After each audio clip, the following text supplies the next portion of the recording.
Chapter 279, Deep Valley Cloister. After a moment, Franca forced on a reassuring smile and spoke. Don't worry about him. He's got his own mystical gatherings.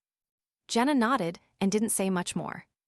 With disguises, masks, and a bit of makeup, they left 3 Rue des Blouses Blanches and made their way to Avenue du Marché. They hopped on subway line 2, which connected the bustling market district's Suhit steam locomotive station to the elegant Cathedral district's northern Trier train station. Their destination was Quartier 9, the renowned Quartier de la Maison d'Opéra in the northern continent.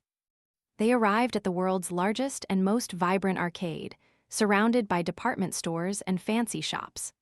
The colorful glass dome above, supported by steel frames, painted the sunlight with a touch of grandeur, showcasing scenes of sacredness and epic tales.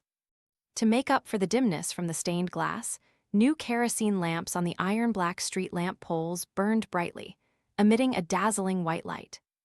They were called draft lamps that utilized the heat they generated to turn kerosene into steam, spraying it onto the scorching mantle around it, creating a bright white light. In terms of illumination, they were far superior to conventional gas street lamps or regular household kerosene lamps, a modification of the Church of the God of Steam and Machinery. Jenna followed Franca into the public washroom in the middle of the Opera House arcade. Each found a stall, changed their clothes, and applied simple makeup to downplay their looks. After that, they headed underground through a nearby entrance. Unlike other districts in Trier, the underground street beneath the Opera House arcade was bustling with people. Cafes, galleries, beer houses, and small shops filled the space, making it feel anything but dark, cold, or confined.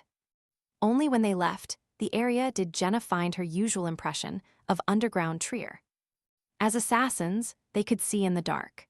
However, to avoid exposing their sequence abilities to those attending the mysterious gathering, they each held a carbide lamp that cast a bluish-yellow light ahead. Studying Franca's actions closely, Jenna mimicked her and donned a silver metal mask that covered the upper half of her face. Silently, she ventured deeper into the damp tunnel. After walking for a while, Franca pointed to a fork in the road and smiled. There's a legend of ghosts in that direction. What's the legend? Jenna asked, playing along. Franca grinned and replied, they say people in the opera house often hear strange male voices coming from underground. They hired several bounty hunters to investigate, but none of them returned. Didn't the official Beyonders intervene? Jenna inquired, puzzled. They did, but they found nothing. That's because it's a legend we made up, Franca chuckled. Jenna was even more perplexed. Why make up such a legend? For amusement. Franca assured her, smiling, to prevent the people of underground Trier from meddling with our gathering. Jenna finally realized the reason behind it. So, you scared them off, and they wouldn't dare come here. No, Franca shook her head with a serious expression. No, it's not about scaring them away. It's about diverting their attention to that area so they don't bother with the surroundings. In simpler terms, it gives the adventurous Trier citizens and university students something to keep them occupied. Having grown up in Trier, Jenna fell silent. After a few seconds, she muttered, "Damn it, the Trierians around me are nothing like this." Everyone worked diligently. They just liked to go to bars, dance halls, and other places to drink, sing, dance, or vent their emotions by cursing each other after a busy day. People from Trier can be different, Franca said, clicking her tongue and shaking her head. As they talked, they squeezed through a gap and entered a new tunnel, arriving at a quarry cave overgrown with dark green moss. Outside the quarry cave stood a white skeleton, its face hidden behind an iron mask, its eye sockets dark and empty. Jenna, who had never encountered anything related to mysticism before, couldn't help but feel her heart race with fear. Franca raised her hand and greeted, "You always send a skeleton. Is all this caution really necessary?" "Damn it, you even put a mask on the skeleton.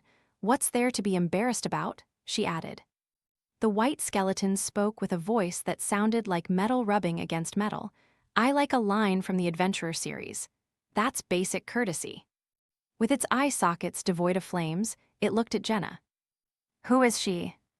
"My friend, I brought her here to take a look," Franca simply replied. The skeleton didn't push for more information. It cracked its neck, signaling that they could enter the quarry cave at the back. Inside, Jenna saw many people in various disguises, either sitting on rocks or standing in a corner. Silence enveloped the place. After scanning the area, Jenna lowered her voice and asked Franca, "They're letting me in just like that. Isn't this too easy? Aren't they concerned about my trustworthiness or safety?" Franca smirked and replied, "I trust him and he trusts me." "Is that so?" Jenna nodded, but she sensed something strange. "How did that skeleton know it was you? Weren't you disguised?" "He has a special way of recognizing people," Franca vaguely explained. 15 minutes later, more people arrived one after another. By the time the iron-masked skeleton announced the official commencement of the trade gathering, nearly 20 people had gathered in the quarry cave. Jenna observed the transactions with curiosity, absorbing the new terms as Franca whispered them to her.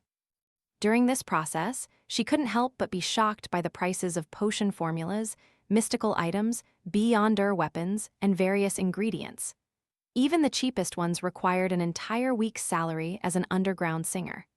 As for the expensive ones, she felt that she had no hope in her life. The last third of the trade gathering focused on commissions. Jenna sat up straight, hoping to find one that could earn her a large sum of money. A man dressed in a black robe, resembling a warlock from horror stories, spoke in a deliberately shrill voice. "I have a mission worth 20,000 Verl d'Or." 20,000 Verl d'Or. All eyes in the room turned to the entrustee. Jenna was no exception. She had never seen such a large sum of money in her life. The man glanced around and said, "The gatekeeper of the Deep Valley Cloister in the Hill District has been missing for 3 days. I hope you can help me find him or his corpse.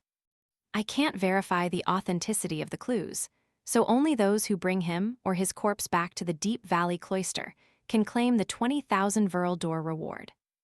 Alternatively, you can bring him here." The Deep Valley Cloister belonged to the Church of the God of Steam and Machinery, where ascetic monks devoted themselves to the study of machinery and steam. They didn't marry, have children, or preach. Located in the Hill District, Quartier 19, it was bordered by the Cathedral District of the Church of the God of Steam and Machinery's Cathedral and the Northern Trier train station to the west, and Quartier 20, the Cemetery District, to the east. Seeing no immediate response, the man continued, "The authorities have already investigated, but they found nothing. You can all take this commission and investigate Deep Valley Cloister as bounty hunters. Don't worry about suspicion. I'll post notices in bars, dance halls, and beer houses in various districts. I can give it a try. It won't cost me anything if I come up with nothing. At most, it'll take some time for me making money." Jenna turned to Franca, tempted. Franca nodded, agreeing that they could take on this mission. She was curious about the case, and she wanted Jenna to gain some experience before resorting to dangerous assassinations. If they sensed any danger or discovered something amiss, they could retreat in time. Of course, the high bounty was also appealing. After a brief silence, the participants began asking questions one after another. They wanted to gather enough information before starting their investigations. The entrustee's responses were brief. He informed everyone that the missing cloister's gatekeeper was Pinker, a resident of nearby Deep Valley town in his early 50s. He was a devout believer of the God of Steam and Machinery, and he had never married. With a fanatical passion for machinery, he became a gatekeeper at Deep Valley Cloister after owning fields. He returned home once a week, spending 1 day each time, but he didn't disappear at home. One night, while the monks were testing a steam contraption in the courtyard, they spotted Pinker standing at the door of the gatekeeper's hut, watching with interest. But the next morning, he was gone. Jenna took note of the information, just like during her acting studies. Before long, the mysticism gathering concluded, and the participants departed in groups. A few nights later, Lumion sat at the bar in Salle de Bal Brise, savoring his favorite absinthe and watching Jenna sing and dance. Just then, Louis approached him and whispered in his ear, "Boss, the big boss is here. He's waiting for you at the cafe on the 2nd floor." Boss came personally. Lumion was slightly surprised. Without saying a word, he downed the rest of the green liquid, stood up, and headed towards the stairs. At that moment, Gardner Martin stood near the window. dressed casually in a dark brown jacket and a wide-brimmed hat, as if he had just come from the docks or the depot. He looked at Lumion with his brownish-red eyes for a moment before motioning for the others to leave. Soon, only Gardner Martin and Lumion remained in the cafe. The Savoy mob boss smiled and said, "I've expressed my admiration for you more than once, haven't I?" "Indeed, thank you, boss," Lumion nodded. Gardner Martin's expression turned serious. "Are you interested in joining my circle? This will allow you to come into contact with more Beyonders, stronger powers, and abundant resources." "Is that all for the audit?" Lumion wondered, not hiding his puzzlement. "What's the price?" Gardner Martin smiled again. "The price is that you might encounter more danger and have to follow orders to complete certain missions. However, as long as you do well, you will definitely progress rapidly. Perhaps in a few years, you can take my position." Lumion pretended to hesitate and pondered for a moment before saying, "I don't have a problem with that." Gardner Martin nodded solemnly. "Before that, you need to undergo a test. Go to 13 Avenue du Marché now and stay there until the sun rises." 13 Avenue du Marché, Lumion frowned, doing his best to recall. Finally, he remembered where that was. Asta Troll, the secret suppliant, considered it the most dangerous place in the market district. It was the burned-down building that had yet to be demolished.